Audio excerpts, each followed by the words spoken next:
नमस्कार, मैं हूं अभिषेक मिश्रा और आप देख रहे हैं चुनाव आज तक। उत्तर प्रदेश के लोकसभा चुनाव की तैयारी में जहां पर बीजेपी लगातार पहले से अपनी रणनीति के साथ आगे बढ़ रही है, लेकिन इस बीच एक खबर ने यहां के सांसदों और नेताओं में डर पैदा कर दिया। वो डर इस बात का कि आखिर क्या मध्य प्रदेश की तर्ज पर ही बड़े बदलाव उत्तर प्रदेश में भी टिकटों के वितरण में देखे जाएंगे। जी हाँ, दरअसल मध्य प्रदेश के विधानसभा चुनाव को लेकर के बीजेपी ने जिस तरीके से आप प्रत्याशियों के टिकट दिए हैं, उसने काफी बड़े तौर पर यहां सांसदों को चौंका कर रख दिया है।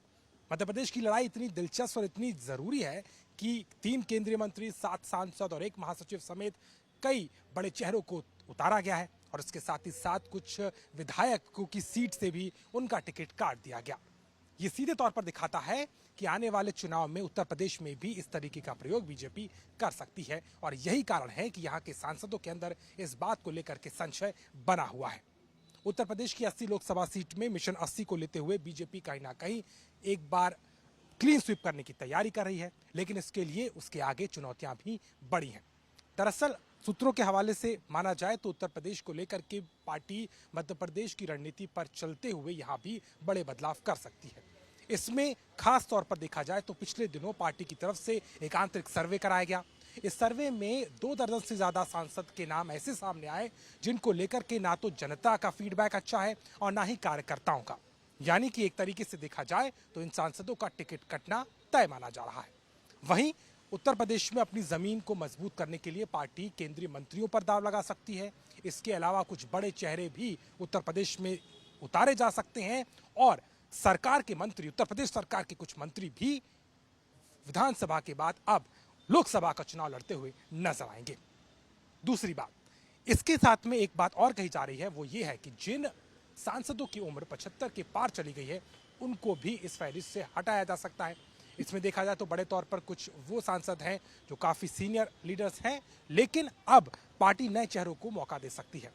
इसमें कुछ नाम देखें तो इलाहाबाद से रीता बहुगुणा जोशी, डुमरियागंज से जगदम्बिका पाल, मथुरा से हेमा मालिनी और इसके साथ ही साथ अगर देखें तो बरेली से संतोष गंगवार जैसे बड़े चेहरों पर पार्टी फैसला ले सकती है। इसके अलावा कुछ सांसदों का विवादास्पद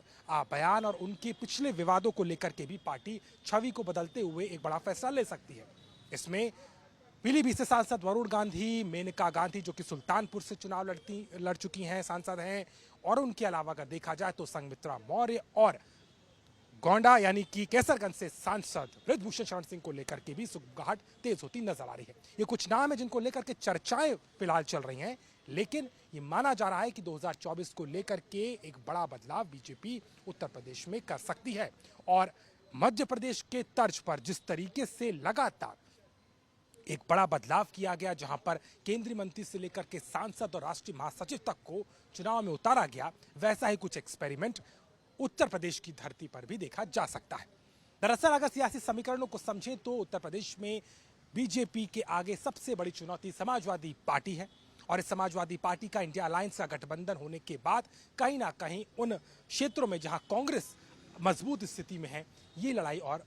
मुश्किल हो सकती है। पार्टी को लगता है कि अपने जनाधार को बढ़ाते हुए चेहरे के दम पर ही इस चुनाव में जाना है और जिन चेहरों को लेकर के स्थानीय तौर पर, चाहे वो जनता हो या फिर कार्यकर्ता, जहां पर भी इस तरीके का फीडबैक मिला है, वहां पर पार्टी बदलाव करने के पूरे मूड में नजर आ रही है। उदाहरण के तौर पर अगर देखें तो हाल ही के दिनों में, पिछले दिनों प्रदेश के स्तर पर जो बड़े बदलाव किए गए, जिसमें 69 यानी कि 69 जिलाध्यक्षों को उत्तर प्रदेश में बदला गया और तमाम उम्मीदों के विपरीत माना जा रहा था कि 30 से 35 का यह आंकड़ा होगा, लेकिन बड़े बदलाव प्रदेश स्तर पर जिलाध्यक्षों में किए गए। वैसा ही कुछ इस बार फिर भी नजर आ रहा है और लोकसभा चुनाव चूंकि बीजेपी के लिए एक बड़ी चुनौती है, उत्तर प्रदेश में 80 सीटों का सवाल है, ऐसे में कहीं ना कहीं 2 दर्जन से ज्यादा सांसदों पर इसकी गाज गिरती नजर आती है और बड़ा बदलाव उत्तर प्रदेश में भी देखा जा रहा है, जहां पे मध्य प्रदेश की तर्ज पर पार्टी चुनाव के मैदान में बड़े चेहरों को उतारने की तैयारी में है। कुछ नामों को लेकर के बदलाव की स्थिति नजर आती है और फीडबैक और इंटरनल सर्वे के आधार पर कहीं ना कहीं माना जा रहा है कि ये बदलाव होंगे और सीनियर नेताओं की रवानगी भी इस चुनाव में की जा सकती है। अब देखना होगा कि लोकसभा के चुनाव को लेकर के किस रणनीति के साथ पार्टी उतरेगी, लेकिन ये जरूर है कि यूपी की सियासत में हलचल शुरू हो चुकी है और सांसदों से लेकर के वरिष्ठ नेताओं में मध्य प्रदेश और अब राजस्थान और बाकी विधानसभा चुनाव के प्रत्याशियों के फॉर्मूले को लेकर के कहीं ना कहीं हलचल मस्ती अब नजर आ रही है। लखनऊ से अभिषेक मिश्रा, चुनाव आज तक।